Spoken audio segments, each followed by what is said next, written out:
Hi, all right. Let's try this again. Let's try it again. I am Joey Lee. And I'm Alex Lee. We're senior directors with Pottery. Today on the Doghouse, we are talking about, do you have a picky pet or are you actually overfeeding your pet?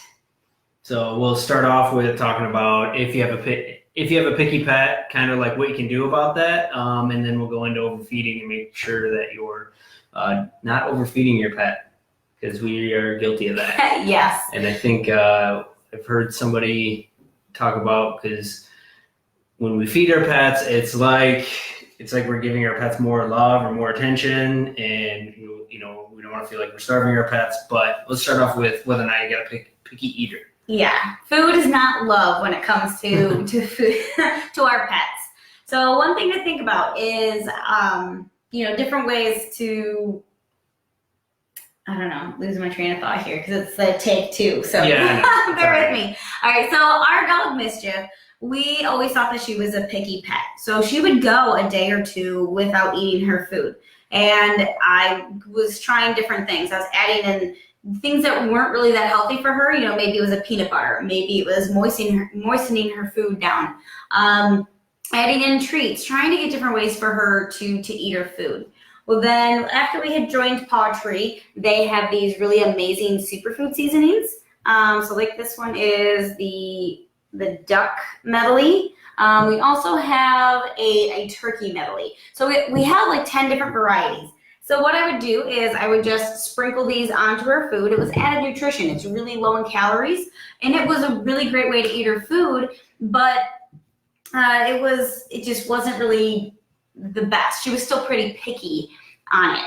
And I mean, before even Pottery, I was changing up her food, but then Keaton couldn't have fish stuff because literally he would fart and it stunk if he has anything fish. So we had to learn the hard way that switching the food with the stuff that would happen outside, they'd get diarrhea because I switched it too fast, and it was just a whole mess. So the paw pairings were great, but it still didn't really fix her being picky. She would still go a day or so without eating her food. Well, my best friend Amanda, she's our vet, and she had stopped over to our house last year, and she was like, "Hey, I love you, but your dogs are fat." Now, when we first adopted Mischief, she was about 35 pounds, and the vet at the time was like, "Don't let her get any fatter than that. She's got a really long back." So, she was 45 pounds, and I was like, "All right, we have to do something about this," but I didn't think that I was really feeding her that much. But as it turned out, we were. So we had filled out the pet profile on our website. It's a really great tool to kind of give you some guidelines, and that's how you should take it, is guidelines on how to feed your pet. So I think it's too, because Mischief is getting older and starting to slow down. Yeah, she's not as active as she was 4 years ago. And so there was a couple of things going on there. Yeah, kind of a compounding effect. But we still try and get her out there and get her walks. She's only about 8 or 9. And so I looked at the pet profile, gave me the recommendations, and so we actually have her down to only a half cup total per day, and she has started losing a little bit of weight, and even Keaton too. Same food, same Pottery food, but we're just giving less. So, oh good, Holly, I'm glad that the audio is a lot better. we don't have as much time, but we just are trying to... we'll keep it short and sweet. Yeah. So that's something to think about with your pet is be looking at the type of food that you're feeding, because if you're giving not really the best nutrition, but your dog seems like you're starving all the time, there's ways that you can get the food down and but still to a manageable size. And if you have a picky pet, maybe you're actually overfeeding them. So that's something else to try, maybe cut back on the food and see, are they, you want to make sure that they have a nice waist. There's different, I don't know. Yeah, so like on our pet profile, if you go to our website, which I can actually type in the chat. So if you go to the website, it'll actually have on there kind of like what their body types are supposed to look like. Yeah. So it's really a great tool to help you not only figure out how much you should be feeding, but whether or not your pet is overweight, underweight, ideal. There's a few other things. Yeah, there's actually quite a bit of things it can do for you. Yeah, it goes off of breed. Even if it's a mixed breed, you can put that in there. But you can say, is my pet overweight? What's the ideal type?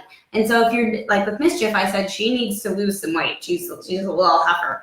So they gave me the recommendations on the types of food that would be best to kind of help her lose some of that weight and get down to a much better weight. So I think she's about 43 or 42 pounds. So we're getting her down a little bit, which is great. Yeah. Mm-hmm. Her and Mischief and I have a lot in common. We both could lose some weight. But even Keaton was I saw pictures from last year, and he slowly but surely he got fat as well, and so he wasn't really the best weight, but we were able to get him down to a better size. So be thinking about that with your pets. How active are they? Are they an ideal weight, or do you see the waistline? Can you seeing a little bit of the ribs on the side is actually a good thing. It's not like you're starving your pets, I promise you. Yeah, not full ribs, but you want to see that nice taper. Exactly. So I was gonna try and screen share, but I can't figure that out. So okay. Right. Yeah, we're still learning on how to do all of this stuff. So if you guys have any questions on whether your dog or even your cat too, I think it's like 70%, I'll have to double check that, but most pets in America are actually obese. They are overweight, and that's not good for the joints. It's not good for the health of the pet. So we really want to make sure that you are feeding your pets the correct amount to make sure that they stay a healthy weight, because otherwise that's just going to be more health problems that you're going to have later on, joint issues, everything like that. So if you have any questions on whether your pet might be picky or overweight, definitely give us, you can message us anytime. We can give you some helpful hints and tips to kind of see. Maybe it's just cutting back the food by measuring out the food is huge, but cutting it back by a quarter cup, you can start there and see, does that help your pet eat? Because they should be eating every single day, and we like to break it up twice a day. Yeah. So, and we still use the paw pairings on every meal. Yeah. Because it is a great way because it's all freeze dried and not baked. There's actually a lot more nutrients in the food, so it helps give the pets all those extra vitamins and minerals and things that they otherwise might be missing out on. Exactly. So, and the added variety that they really do crave. So again, if you guys have any questions, I'm Joey, this is Alex, and definitely send us a message and we'd love to help you guys. Yeah.